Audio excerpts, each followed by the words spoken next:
Keynote speech.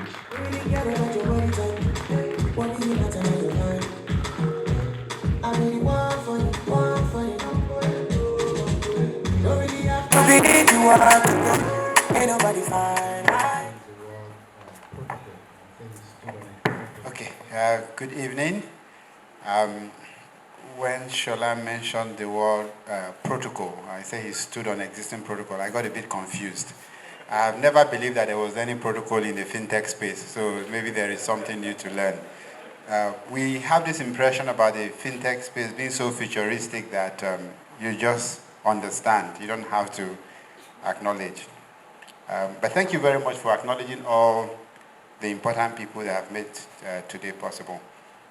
A couple of hours ago, I remembered that I needed to be here. I was actually in a retreat with my team. I worked out on them to be here. But when I remembered I needed to be here, I quickly reached out to the organizer and said, what exactly do you want me to tell you as a keynote address? And he responded with one word, disruption, and put an exclamation mark. So I then started wondering, how does a bank, a mid-sized Nigerian bank, tell the fintech ecosystem about disruption? What can I possibly tell those whose entire existence is built around disruption that they don't already know? But then as I reflected on it, I asked myself, why aren't we all disrupting? Because it's such an impressive word, right? It's almost reached a point where if you want to impress your wife, you use disruption.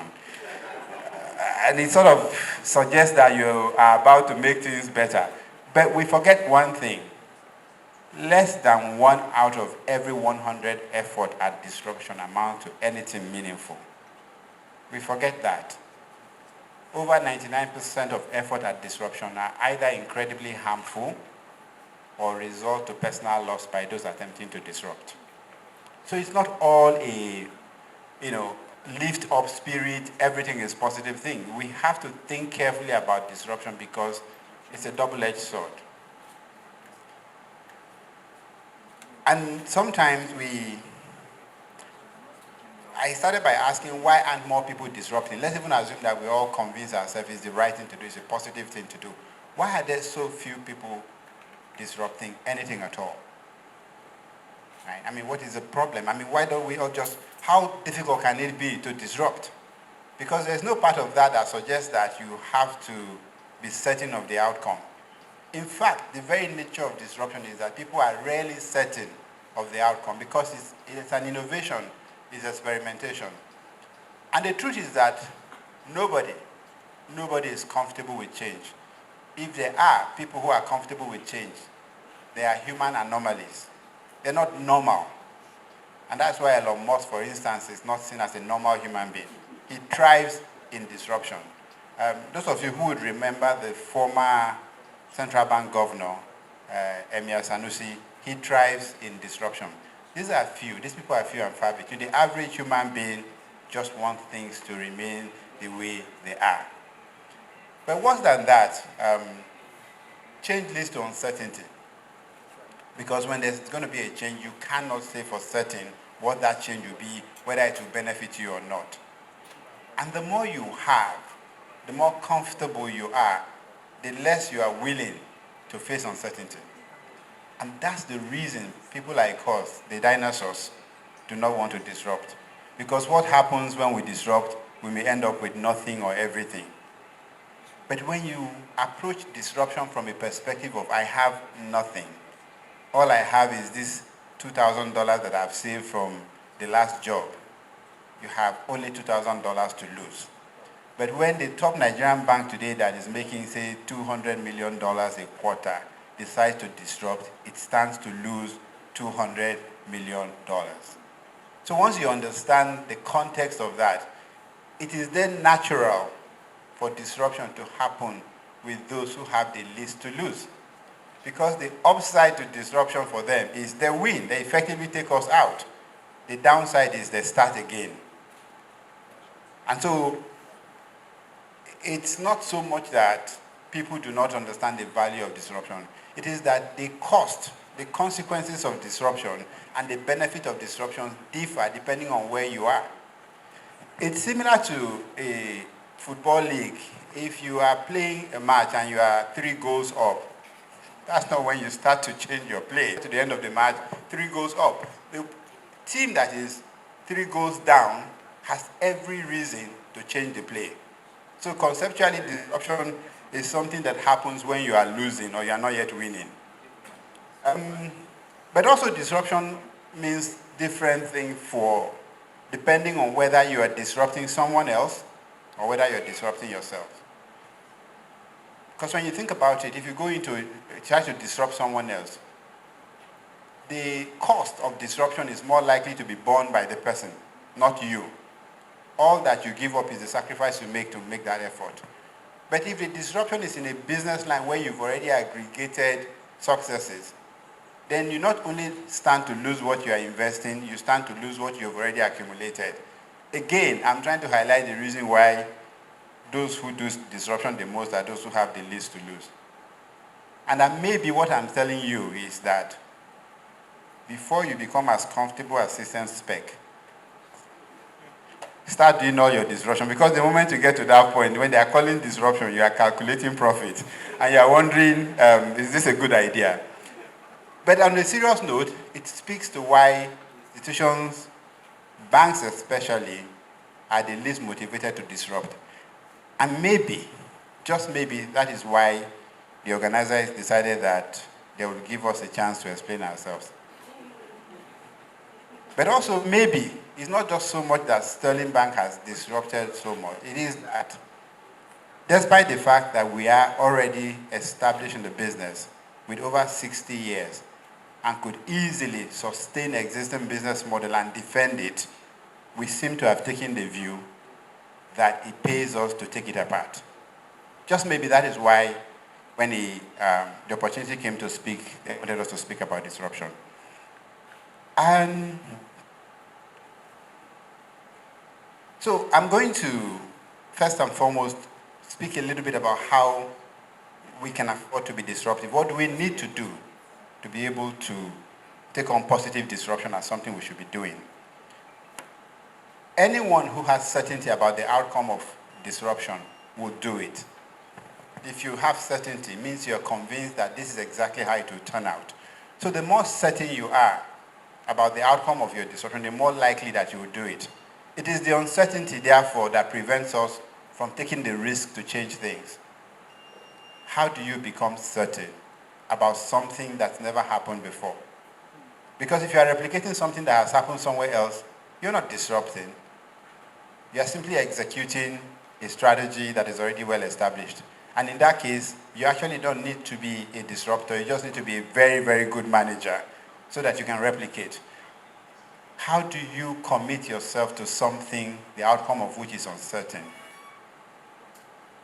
It means that you need to be so knowledgeable about what you're doing that the chances that your assumptions are wrong is very low, that the chances that your execution would be timely and effective is very high. Effectively, you increase your chance of success by being the most competent person in the field that you're trying to disrupt. In many cases, I've seen people try to disrupt a field, and they have very little interest in understanding why everyone else there is not disrupting, or more importantly, why everyone else is failing forward. I think it's a big mistake.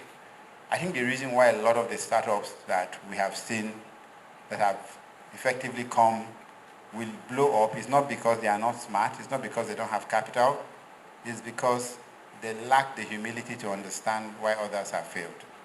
That humility means that no matter how obvious you think it is to you, it can't be that obvious because the people there can't be that stupid.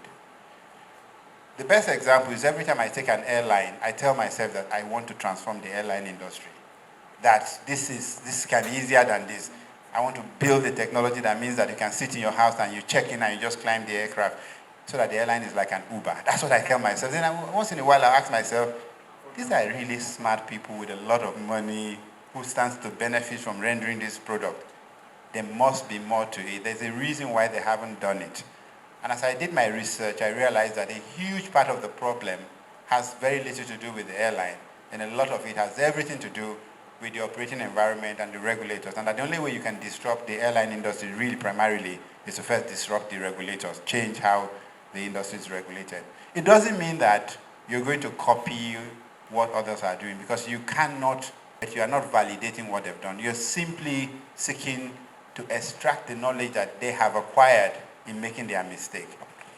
The other point that I want to make about disruption is we must perfect the concept of low-cost experimentation. In other words, we must be willing to do multiple experimentation, knowing that quite a few of them will fail, but also knowing that the cost to us, even when they fail, is inconsequential in the context of resources available to us. The idea of low-cost experimentation is something that was perfected, was originally something that NASA attempted to do, but I think it was Elon Musk that actually perfected it when he decided to go to space. So rather than a $1 billion experimentation with a rocket, these people were experimenting and spending $30 million and effectively figuring out what to do better. I think if you really want to disrupt something significant, first of all, hone your skills by disrupting something small and learning from it. And effectively, once you get to that level, you are then able to do something significant. I also think that disruptors do not understand the value of partnership in the disruption process. I think in many cases, people assume that to be a disruptor, you have to do it alone. I think it's a big mistake. I think we need to recognize that there are many people that are vested in changing the status quo. And in finding them, what you're doing is you are first and foremost increasing the buy-in in the ecosystem. But secondly, you are redistributing the risk from yourself to your partners so that everyone has an element of the risk, and if things go wrong, you all still be standing. The final, comment I will make about disruption is that in most cases, your partners on the disruption journey are misaligned with the time frame for a successful disruption. A lot of the instances, what I've seen is people expect disruption to happen in the same timeline as your financial reporting period. And once it doesn't happen, you start to see small fights where investors start to drag founders and founders start to drag investors. If your idea is truly disruptive, you have to be sure that those who are funding you are fully aligned with the time that it will actually take to disrupt. Because if you don't do that, what would happen is you have an excellent idea, you do a lot of the heavy lifting, you open up the opportunity, but before you can deliver it, the rug will be pulled and someone else will simply come and write off your hard work. So be sure that your partners are truly the partners that you need. I'm going to round up. I was hoping that I won't use the 20 minutes so that we have more time for the fireside chat. I'm going to round up by saying that it is important that the fintech ecosystem continues to lead disruption. It is really important. And the reason is you are licensed to shake the table. You have every license to shake every table you come across. The rest of us, we are regulated from shaking tables. So what we do is we go under the table and we shake the leg a little. But we can't be seen to be shaking the entire table. So remember, the most powerful tool is not just your intellect, it's not the partnership, it's the fact that today, the freedom you have to undo things, to rethink things, to come at it from a different angle. And in a sense, by the time the watchdog finally realize that you have yourself become a big dog, it is too late for them to undo what you have done. So my advice to you is, please make those changes, create those disruptions, and move so fast that by the time we recognize that you've done it, all we can do is sit down with you and figure out how to make it work for the rest of society. Thank you very much.